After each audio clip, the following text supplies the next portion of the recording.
Hi, my name is David Z of David Z Design, and I'm going to show you how to create a rose bouquet. We have purchased sweet roses. These are locally to be found. Most of the time they're grown in Northern California. And first off, you have to clean the roses.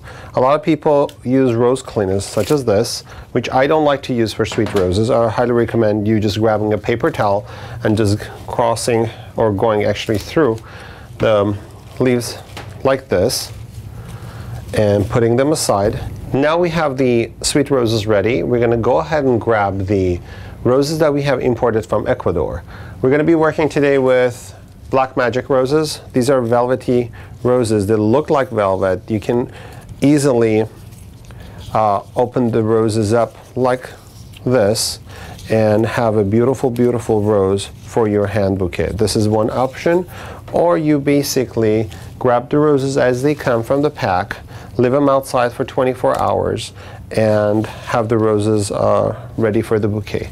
So what I'm going to do, I'm just going to grab about a dozen of these red roses.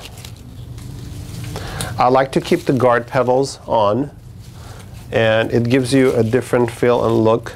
Sometimes you see the guard petals to be really messed up. You just remove them. You don't want that to be part of your bouquet. Such as this one here. And you start putting them together, such as this, rolling. If you like to have a round bouquet, there are different types of bouquets, of course. I like to keep the leaves the way they are, and then later on go one by one, remove them. This is my style. I just like to keep it as natural as possible. And get this one here on the side. So we have approximately a dozen or maybe more on the roses, the ones that we have imported from Ecuador. And what we're going to do is just adding the sweet roses right in between. The sweet roses are much darker in color, and there is a variety that comes from Netherlands, and it's called Schwarzwälder, and is one of my favorite roses. It's almost black. It's really deep, deep, deep burgundy, very velvety. And what I have purchased for you guys, it's a variety that's locally grown. It's called Hocus Pocus, and is this color here. What I like to do, use these roses right in between to give it a different texture and different feel.